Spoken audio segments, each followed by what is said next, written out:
L'amour est ce lien de perfection qui nous unit et qui nous rassemble. Comment se fait-il qu'il se révèle être dévastateur pour certaines personnes? C'est quand même inquiétant d'entendre l'amour me détruit, l'amour m'a détruit. Bonjour à tous, nous sommes Simon, Et Vivette, Oko, bienvenue sur Can I Love.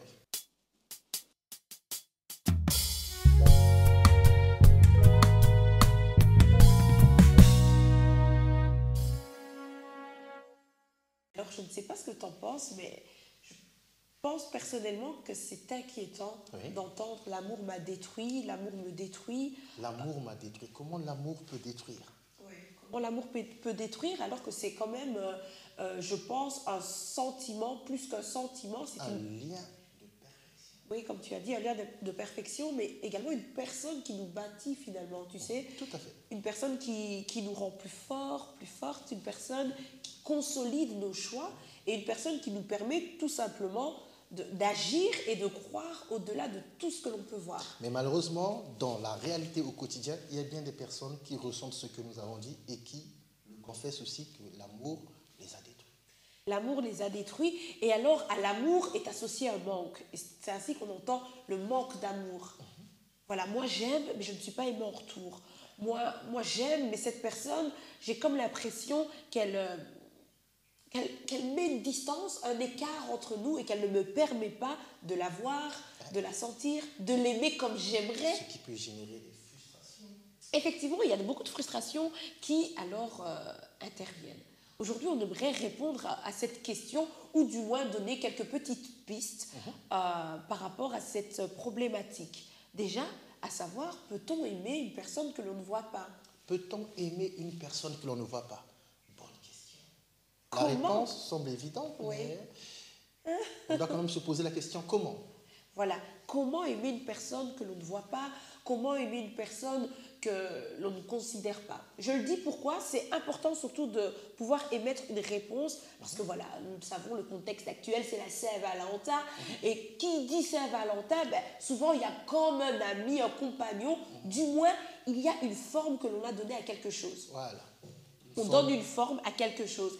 Et je pense, je ne sais pas si tu seras d'accord avec moi, pasteur, j'ai comme l'impression, quelquefois, en gros, au cours des années, Oui. je me suis fait cette réflexion, c'est quand même égoïste. De... En fait, de donner une forme à quelque chose. C'est quand même égoïste de donner une forme à quelque chose. Ça peut être vrai parce que la forme qu'on va donner, c'est la forme que nous, on préfère. Voilà, la forme qu'on va donner, c'est la forme que nous, on préfère. Et c'est-à-dire qu'on met nos sentiments, on met Conception des choses. notre conception des choses et limite, on met toute notre connaissance, mais ce n'est pas spécialement la bonne connaissance. Ce qu'on connaît d'une personne ne veut pas dire qu'elle est cette chose. On doit laisser cette personne s'exprimer et nous dire qui elle est pour mieux la connaître afin que nous puissions être en mesure de mieux l'aimer. Oui, parce que certaines personnes mettent beaucoup de temps à se dévoiler. Voilà, c'est ça aussi. Et pour dire que l'amour nous apprend la patience. Voilà. L'amour nous apprend donc à être patient. Et alors, dans cette approche, le fait de se dire, mais tiens, c'est quand même égoïste, en fait, de ne partir que sur ma propre connaissance et pas simplement sur ma propre connaissance, mais sur ce que je veux, en fait. Moi, j'aime tellement dire, je veux, j'ai cette possibilité, je veux, peux. donc je peux. Voilà, j'ai donc la volonté. je dois avoir. Et tu vois, juste le fait d'avoir ces expressions, quelquefois on ne se rend pas compte, mais on est du côté de l'égoïsme. Et alors, l'amour qu'on devrait recevoir en retour, ben, on ne le reçoit pas. Parce qu'en fait, on a une conception de l'amour qui est nôtre. On a une conception, on a ce que l'on veut, donc on sait déjà ce qui devrait sortir de l'autre. Voilà. Et quand ce n'est pas la chose qui sort de l'autre, ben, ça nous inquiète. Ouais. Ça nous fait dire que l'amour n'est pas là, qu'il manque d'amour. Ça nous fait dire que l'amour n'est pas ce qu'il devrait être pour nous. Mais je pense que l'amour, en fait, n'est pas là pour être ce qu'il devrait être pour nous, mais que l'amour est là justement pour nous rassembler. Tout à fait. Pour nous consolider, comme tu as dit tout à l'heure, pour nous réunir, nous unir et nous permettre tout simplement de voir le monde d'une autre façon. Parce que l'amour ne ressemble pas à ce que nous pensons, mais l'amour va au-delà de ce que nous pensons. Wow, sinon, on n'appellerait pas ça, amour. Oui, et on ne dirait pas de l'amour que c'est un lien de perfection et que c'est une voie par excellence. Alors, comment fait-on du coup pour aimer, je pense, une personne que l'on ne voit pas? Comment fait-on pour aimer une chose que l'on ne voit pas? Ben, je dirais tout simplement c'est faire abstraction de ses propres émotions, c'est faire abstraction de ses propres connaissances et et d'écouter, et encore mieux peut-être d'ouvrir les yeux. Ça, c'est une bonne question. Et les gens qui se posent cette question oublient un fait important. Okay. Comment aimer une personne que l'on ne voit pas? Quand on se pose cette question, on oublie que déjà, on ne voit pas l'amour. Avant de ne pas voir la personne que l'on souhaite aimer ou que l'on aime, on ne voit pas l'amour. Qui a déjà vu l'amour? Personne n'a jamais vu l'amour. On a toujours vu des signes d'amour. Donc l'amour se détecte en fait. L'amour se détecte, surtout, l'amour se manifeste. Okay. Parce qu'il y a une manifestation qu'on peut parler d'amour. Alors, comment aimer une personne qu'on ne voit pas? Ok, tu n'as pas vu la personne, mais as-tu vu la manifestation? C'est ça la question en fait. Donc en gros, si je comprends bien, nous devrions être en mesure de reconnaître l'amour par les manifestations. Par les manifestations de l'amour. Ok. Et alors, une personne finalement qui dit « Oh ben là, il n'y a pas d'amour, là, il manque de l'amour », c'est une personne qui ne sait pas reconnaître les manifestations d'amour qu'il y a. C'est une personne déjà qui cherche l'amour et c'est une personne qui ne sait pas reconnaître les manifestations de l'amour. Pourquoi? On peut être en mesure de reconnaître une bonne chose que si on est capable de donner cette bonne chose aussi. Waouh, on peut être en mesure de reconnaître une bonne chose à partir du moment où... Oui, il y a certaines personnes, quand ils veulent faire un cadeau, des fois ces personnes se basent uniquement sur ce qu'elles auraient aimé avoir. Voilà. Et puis elle va faire le cadeau. C'est peut-être pas le goût de la personne, mais c'est la manifestation de l'amour vers cette personne. Et cette personne, à son tour, va faire quoi? Va accepter. Elle reçoit le cadeau, voilà. Quoi, parce que c'est le geste qui compte. C'est le geste, qui compte. Le geste, c'est la manifestation. Voilà. Tout à fait, je suis tout à fait d'accord avec toi. Et du coup, comment on en arrive? Parce que finalement, j'ai l'impression, et c'est pour ça que je parlais d'écoute, et je disais ouvrir les yeux, et c'est peut-être contradictoire pour quelqu'un, parce que la personne va se dire, mais comment je vais ouvrir les yeux alors que j'ouvre les yeux et que je ne vois rien? C'est pour ça que je parle d'écoute, parce qu'il serait intéressant à ce moment-là d'écouter. Mais finalement, quel est le besoin que je ressens très fort, que je capte en fait, juste en me taisant? Je fais taire mes émotions, je fais taire ce qui est de moi, mais qu'est-ce que je capte en étant concentré? Qu'est-ce que je capte? Parce qu'on peut capter des besoins. Oui. On peut capter que chez l'autre, par exemple, il y a des besoins, je parlais des besoins, mais on peut aussi capter ce que la personne dit aimer. C'est très intéressant quand tu dis qu'on doit se taire, puis on doit capter, et on peut capter ce que l'autre ressent, ok? Oui. C'est très intéressant. Pourquoi? Parce que le fait de s'être tu et d'avoir capté ce que l'autre ressent, ça nous a permis de voir. Ça nous a permis de voir. En réalité, quand on veut voir les manifestations de l'amour, on doit savoir qu'on ne voit pas avec les yeux qu'on a, on voit avec les yeux du cœur. Et pour avoir perçu et capté ce que la personne a besoin, ça signifie qu'automatiquement, il y a une image que tu as vue. Une image que tu as vue avec les yeux de ton cœur. Donc finalement, donner une forme, ce n'est pas mauvais. Non. À partir du moment où cette forme répond aux besoins. À partir du moment où ça répond à un besoin, pas notre besoin, mais le besoin de l'autre. De l'autre, parce que l'amour doit être orienté et tourné vers l'autre, même si elle commence en nous-mêmes. Donc, quand une personne dit « j'ai l'impression qu'on ne m'aime pas », en fait, avant de blâmer les autres, il faut d'abord se poser cette question. Est-ce qu'on s'aime soi-même? Ce n'est pas du narcissisme. Qui est meilleur et bon pour nous, et tu prouves que ça peut être aussi meilleur et bon pour une personne. C'est tout à fait ça. C'est juste que la nuance, c'est qu'il ne faut pas imposer ses choix à l'autre, mais il faut faire il faut avoir cette manifestation de l'amour qui consiste à écouter. Très bonne nuance, car là où il y a l'amour, la première chose que l'on détecte, c'est la liberté de faire son choix. Si une personne n'est pas libre de faire son choix et qu'elle doit à tout prix faire le choix qui nous arrange, on ne peut pas parler d'amour. Et je pense qu'à ce moment-là, on ne peut pas parler de partage aussi. Ouais. Parce que je pense que la richesse de l'amour, c'est qu'il y a du partage. Il y a un don de soi. Et ce don de soi, en fait, quand on se donne à l'autre, ça commence par l'écoute, ça commence par le fait de... Je m'adonne à ce que cette personne puisse être bien. Je cherche son bien-être, je cherche qu'elle soit heureuse. Et même si cette personne n'est pas présente, même si cette personne n'est pas visible, mais l'amour que je lui porte la rend vivante. L'amour que je lui porte, en tout cas, la rend meilleure à mes yeux aussi. Je pense que c'est important de le préciser. Et j'aimerais parler à quelqu'un, en fait, aujourd'hui. J'aimerais m'adresser à quelqu'un qui se dit, tiens, moi, j'ai comme l'impression que je n'ai pas cette personne que je pourrais aimer. Je n'ai pas cette personne qui pourrait m'aimer comme je l'aimerais. Eh bien, j'aimerais te dire, es-tu sûr que cette personne n'existe pas? Parce que je pense que cette personne existe et qu'il y a bien plus qu'un signe devant toi qui te permettrait de détecter cette personne, qui te permettrait de voir cette personne.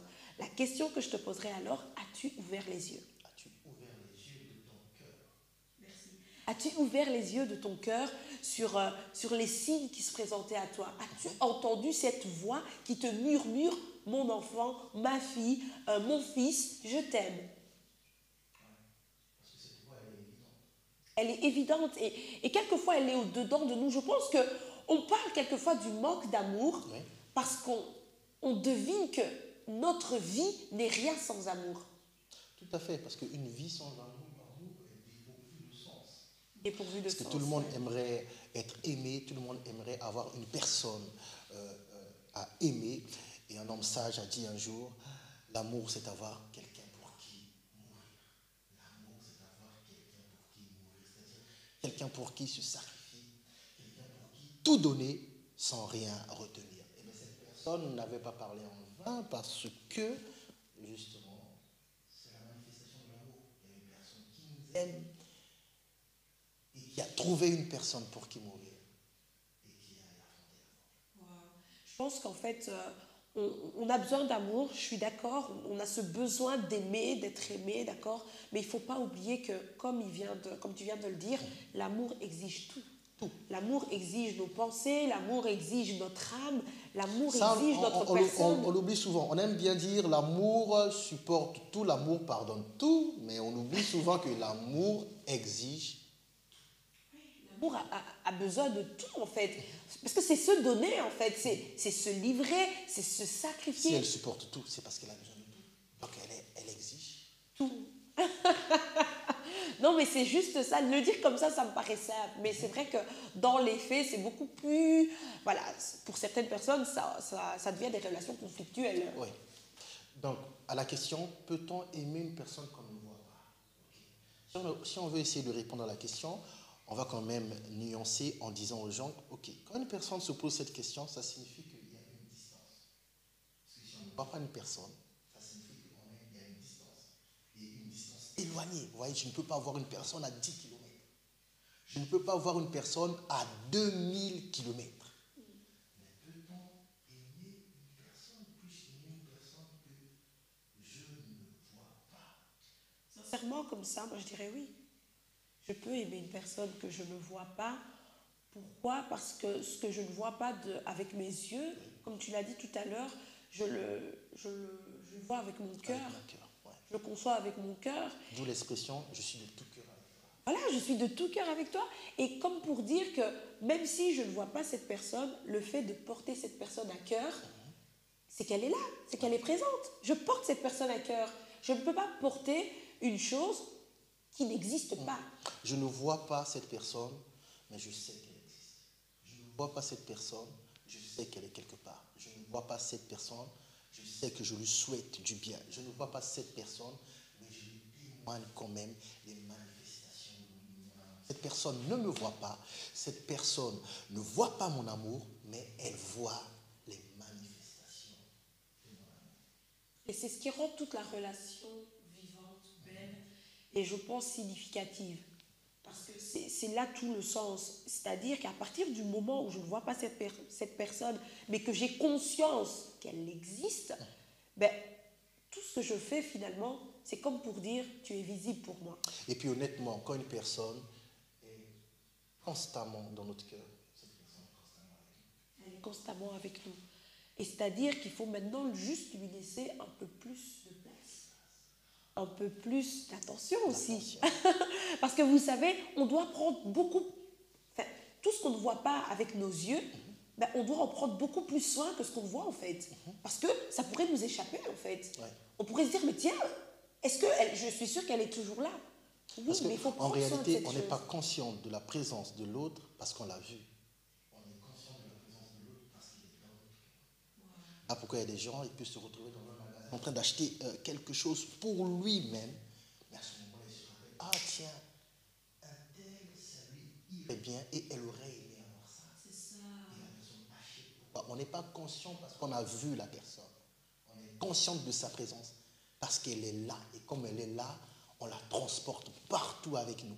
Et comme on la transporte partout avec nous, on a toujours une pensée saine pour cette personne. Et j'ai envie de dire aussi, il est temps de prôner l'amour que Dieu prône. Et quand je dis cela, c'est vraiment pour dire, vous savez, nous étions loin de Dieu. Il y avait une distance entre nous et Dieu.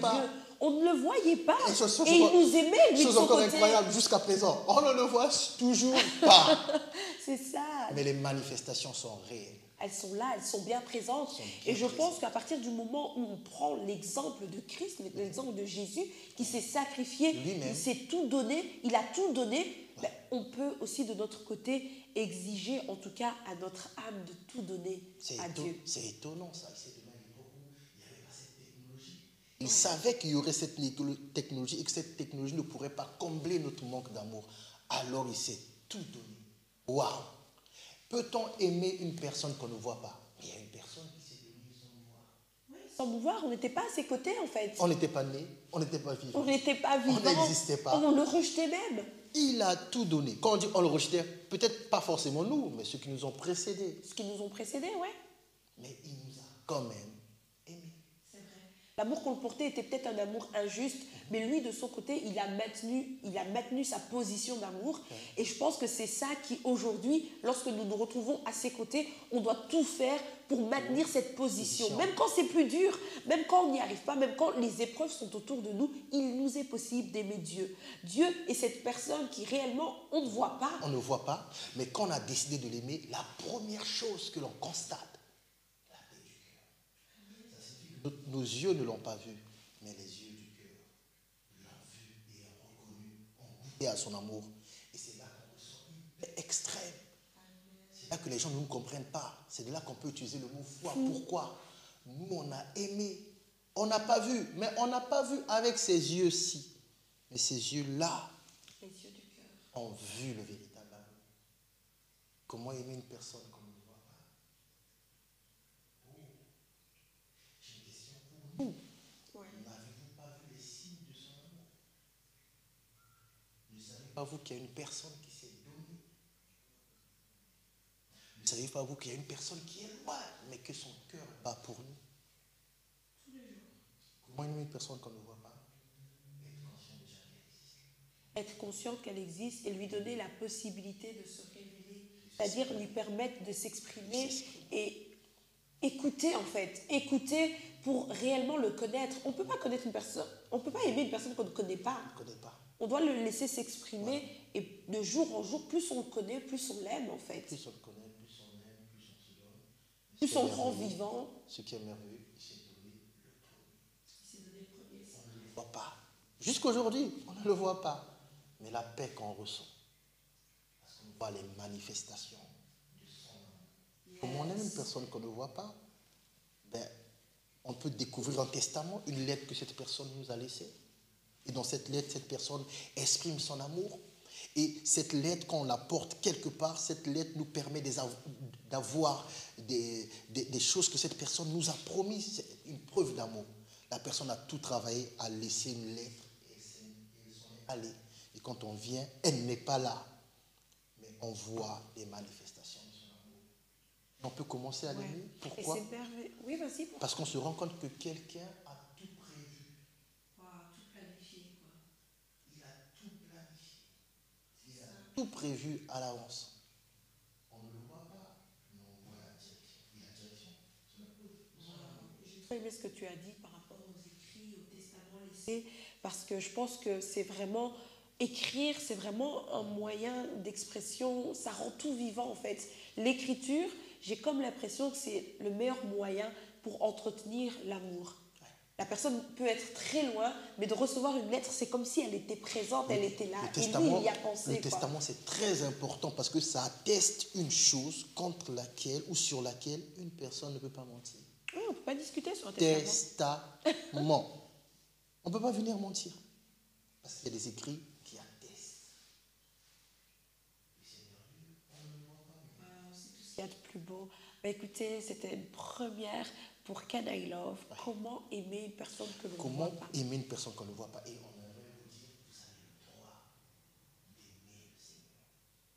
Toi qui nous écoutes, as-tu déjà entendu parler du Seigneur Jésus? Certainement. Si tu n'as pas encore entendu parler du Seigneur Jésus, sache qu'il est réel. Et il nous aime réellement. Il nous aime réellement et il attend de nous un amour en retour. Un amour en retour. Il a brisé la distance. Faisons de même, c'est un lien de perfection qu'est l'amour et surtout lorsque nous le prenons aussi comme un outil, lorsque nous le prenons comme une voie, eh bien, il nous permet d'atteindre le cœur de Dieu et de ne plus être seul. Par excellence. Vous avez le droit d'aimer le Seigneur et surtout... Et de ne plus jamais être seul. Et vous n'êtes pas seul, voilà. Je crois que c'est le mot de la fin en fait. Que Dieu vous bénisse, vous étiez sur Can I Love et je vous dis à bientôt.